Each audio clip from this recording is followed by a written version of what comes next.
किसी फर्म पर कार्य करने वाले कर्मचारियों की संख्या में 25% की वृद्धि व प्रति व्यक्ति मजदूरी में 25% कमी कर दी जाती है। यदि इससे कुल मजदूरी में x% की कमी हो तो x का मान बताइए।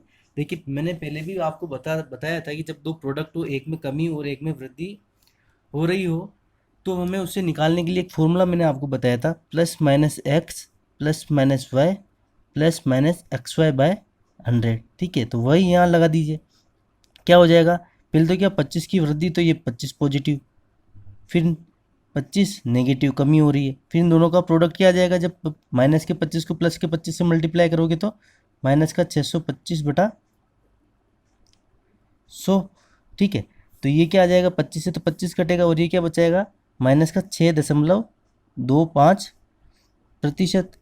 ठीक है, ये क्या हो रही है, माइनस है तो कमी, और यही तो बताया हमें x% की कमी, मतलब ये क्या आ जाएगा, जब आप इसको फ्रैक्शन में बदलोगे तो 25.25/4, और यही हमारा क्या हो जाएगा, आंसर हो जाएगा।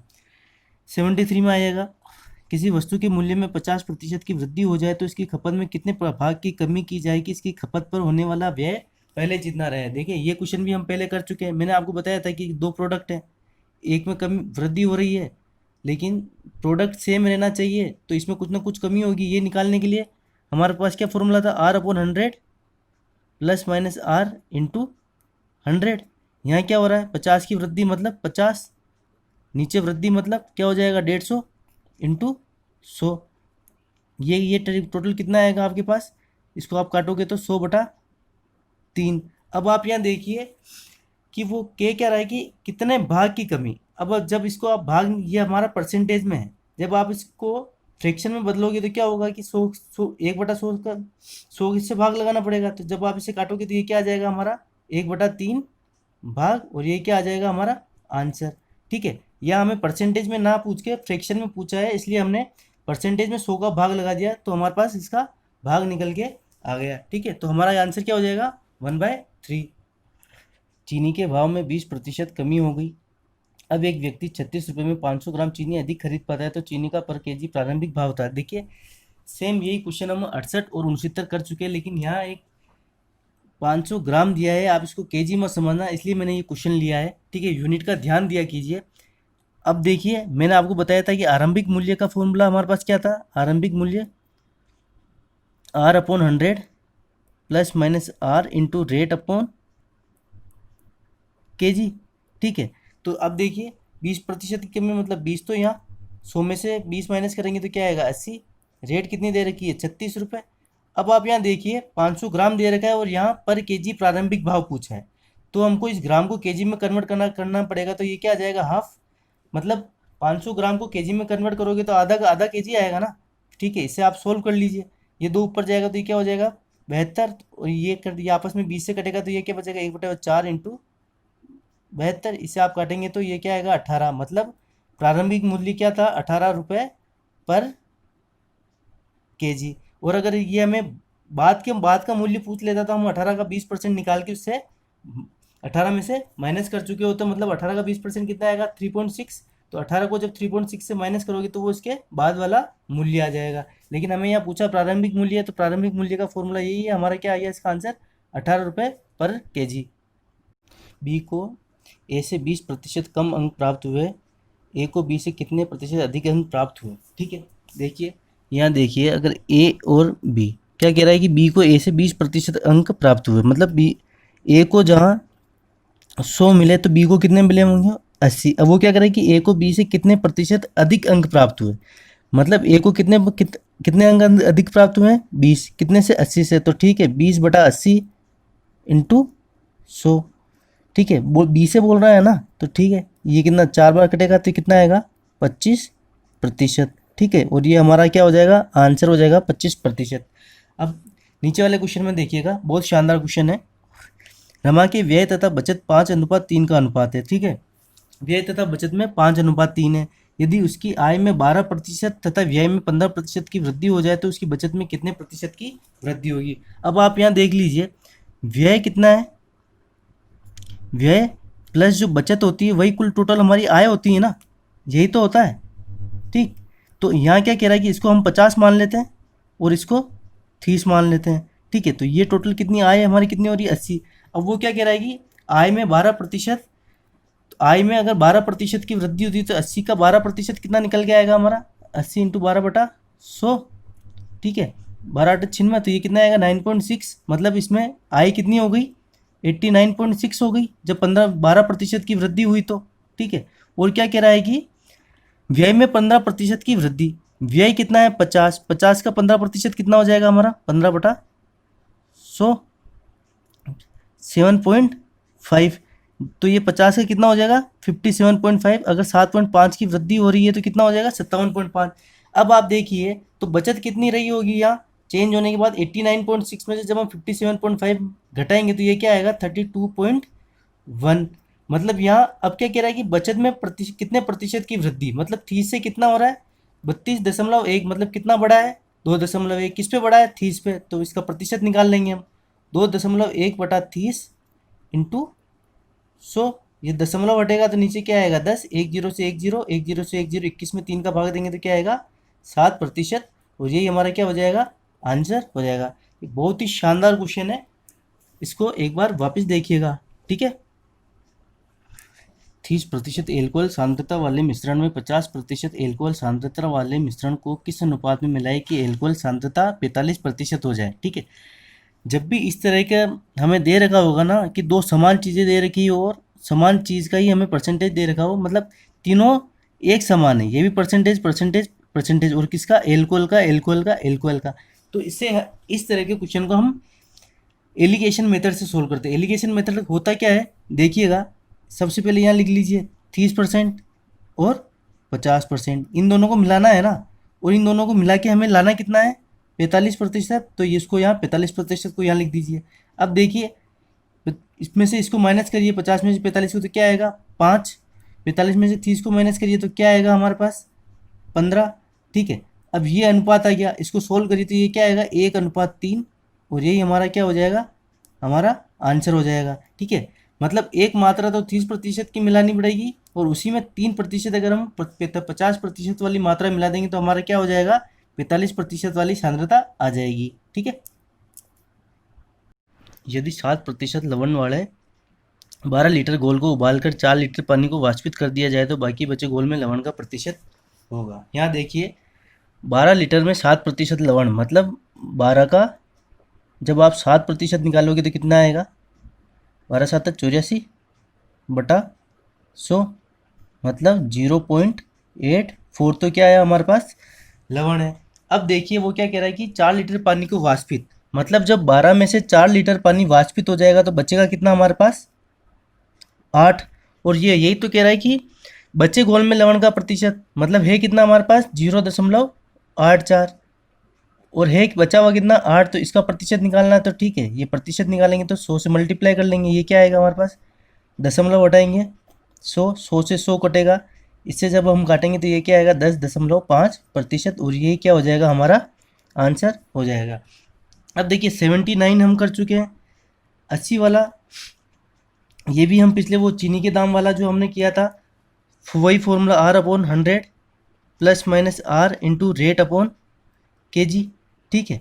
तो वही सेम पैटर्न पे हम ये क्वेश्चन कर चुके हैं 80 और 82, ठीक है। 82 भी हम कर चुके हैं तो वो अब हम स्किप मारते हैं, ठीक है। जो हम कर चुके हैं वो क्वेश्चन हम वापस करेंगे नहीं, समय आपके लिए भी कीमती है और हमारे लिए भी। एक लड़के को किसी राशि का 3 से ही 1/2% ज्ञात करने के लिए कहा गया है, लेकिन उसने गलती से 5 से 1/2 निकाल दिया, तो उसका उत्तर 220 रुपये था, ठीक है।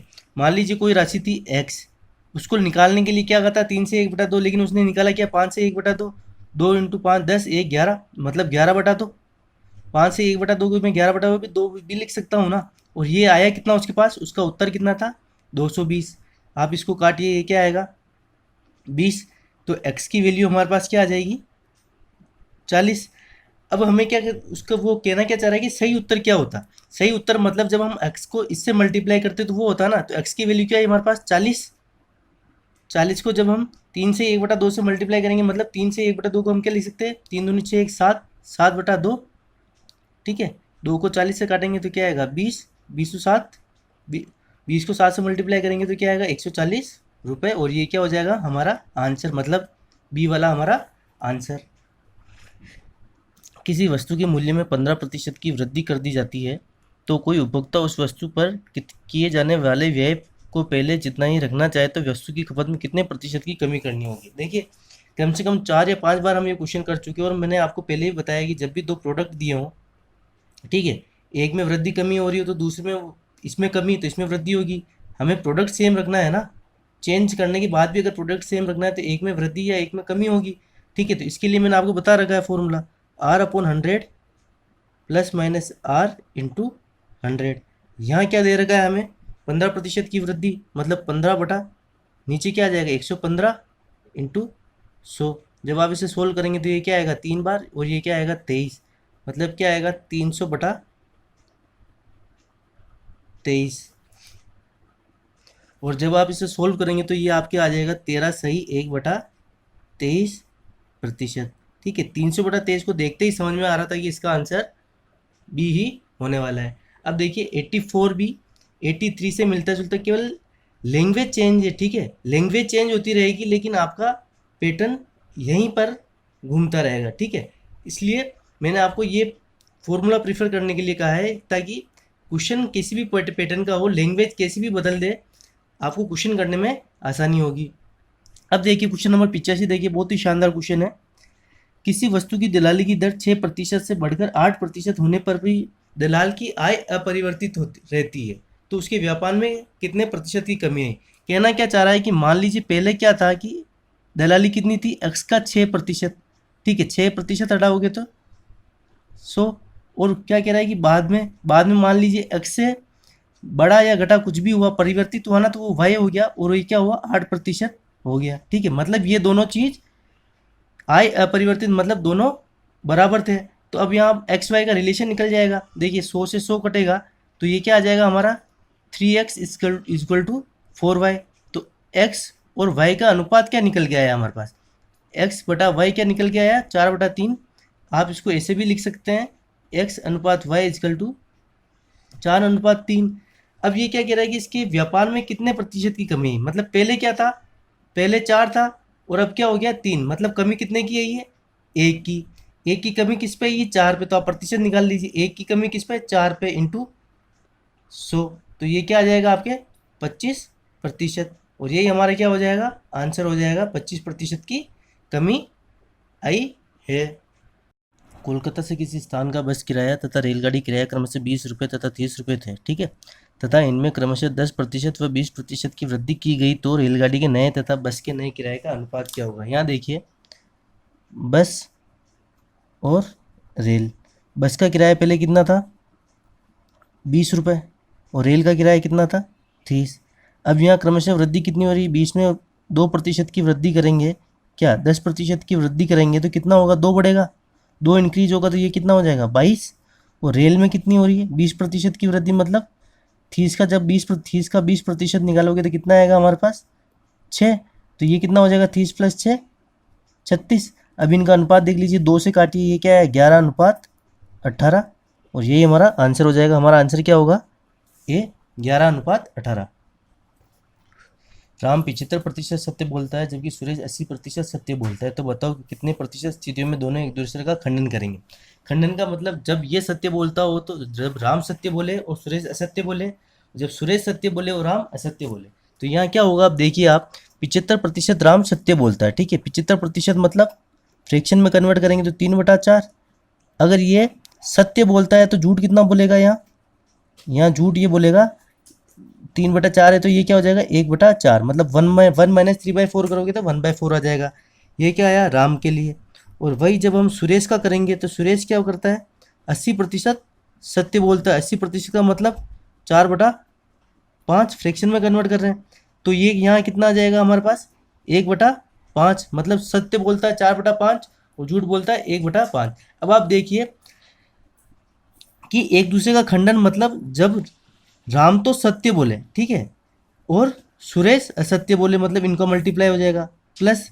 और एक कंडीशन क्या आएगी, राम झूठ बोलेगा और आपका सुरेश जो है सत्य बोलेगा। ठीक है, इनको आप ऐड कर लीजिए, ये कितना आएगा, ये तो आएगा 3/20 प्लस ये कितना आएगा 4/20। इनको जब आप ऐड करोगे तो ये क्या आ जाएगा हमारे पास 7/20। 20। अब ये क्या है हमारे पास फ्रैक्शन में, फ्रैक्शन को जब हम परसेंटेज में बदलते हैं तो क्या करते हैं, 100 से मल्टीप्लाई करते हैं, ठीक है। इससे चेंज कर दीजिए तो ये क्या आएगा, 20 को जब आप इसे काटेंगे 5 तो ये क्या परसेंटेज में क्या वैल्यू आ जाएगी, 35%। और यही हमारा क्या हो जाएगा आंसर। मतलब क्या हो रहा है कि ये कितनी प्रतिशत परिस्थितियों में एक दूसरे का खंडन कर रहे हैं, 35% परिस्थितियों में एक दूसरे का खंडन कर रहे हैं। मतलब जब ये सत्य बोले तो ये झूठ बोले, और ये झूठ बोले तो ये सत्य बोले। एक गांव में लड़कों और लड़कियों की संख्या का अनुपात 3:2 है। यदि 30% लड़के और 70% लड़कियां किसी परीक्षा में बैठे तो उस परीक्षा में बैठने वाले और ना बैठने वाले गाँव वासियों की संख्या का अनुपात क्या होगा। अब यहाँ देखिए, लड़के 3 और लड़कियां 2, मतलब हम इसको मान लेते हैं कि लड़के तो क्या है 30 और लड़कियां कितनी है 20, ठीक है, मान लिया। अब क्या कह रहा है कि 30% लड़के, मतलब 30 का 3% कितना होगा 9, और 20 का 70% कितना होगा 14। ये टोटल कितना हो रहा है, लड़कों में 9 और लड़कियों में 14 परीक्षा में, ठीक है। ये जो है बैठ रहे हैं परीक्षा में, तो ये कितना होगा 23 तो परीक्षा में बैठे। अब ये देखिए टोटल कितने हो रहे हैं 50, तो अगर ना बैठने वाले कितने होंगे 27 होंगे ना। तो हमें पूछा क्या है कि परीक्षा में बैठने वाले और ना बैठने वाले, तो बैठने वाले तो कितने हैं 23 और ना बैठने वाले कितने हैं 27। तो ये आंसर आ जाएगा हमारा 23:27, और ये हमारा मतलब बी हमारा आंसर हो जाएगा। अब अगले क्वेश्चन में आइए, एक शहर में पुरुष तथा महिलाओं की संख्या में 5:6 का अनुपात है, ठीक है। पुरुष और महिला कितने हैं 5:6। अब आगे क्या कह रहा है कि यदि पुरुषों में 40% तथा महिलाओं में 25% अवयस्क हैं, ठीक है। इसको अब वापस आप मानना चाहो तो मान लो, वरना इसमें मानने की जरूरत नहीं पड़ेगी। हम मान लेते हैं, चलो 50 और 60, ठीक है। 50 और 60, इसमें क्या कह रहा है 40%, मतलब 50 का 40% कितना होगा 20। तो 20 अगर हमारे पास अव्यस्क है तो व्यस्क कितने होंगे 30, यही कहना चाह रहा है ना, ठीक है। यहाँ इतना ही निकालो, क्योंकि हमें राइट अगली लाइन में देखिए, यदि व्यस्क पुरुषों की संख्या 13,500 है, व्यस्क कितने अव्यस्क 20 है, तो अव्यस्क 20 है तो व्यस्क कितने होंगे 30। हमें यही तो दे रखा है 30, हमें दे रखा है 13,500 है, ठीक है। तो बताओ शहर की कुल जनसंख्या कितनी 50 और 60, टोटल पुरुष और महिला कितने हो रहे हैं 110। तो 110 निकालना है ना, 30 अगर हमें 13,500 दे रखा है तो 110 क्या हो जाएगा हमारा 13,500 बटा 30 इंटू 110। जब 10 से 10 इसे आप काटेंगे तो ये कितनी बार जाएगा, 3 चौक 12, 4 बार, एक आया 5 बार, और एक 0 450। अब देखिए जब 450 को आप 110 से मल्टीप्लाई करेंगे तो ये क्या आएगा हमारा 45,000, तो एक सीधा आ जाएगा। जब हम 100 से मल्टीप्लाई करेंगे वापस 10 से मल्टीप्लाई करेंगे तो क्या आएगा, एक 4,500 और आएगा। मतलब ये क्या आया हमारे पास 49,500, और यही क्या हो जाएगा हमारे पास इसका आंसर हो जाएगा। मतलब शहर की कुल जनसंख्या कितनी है हमारे पास 49,500, 49500, और सी हमारा आंसर हो जाएगा। देखिए यहाँ इसको देखिए कंफ्यूज मत होना, मैंने क्या करा है कि एक बार 100 से मल्टीप्लाई करा 4,450 को, तो क्या है 45,000, फिर 10 से मल्टीप्लाई कर दिया 4,500, ठीक है। फिर इन दोनों को ऐड करके आप चाहे तो इसको डायरेक्ट मल्टीप्लाई कर लेना। मैं टुकड़ों में इसलिए करता हूँ क्योंकि कैलकुलेशन बहुत आसान हो जाती है, ठीक है गाइस।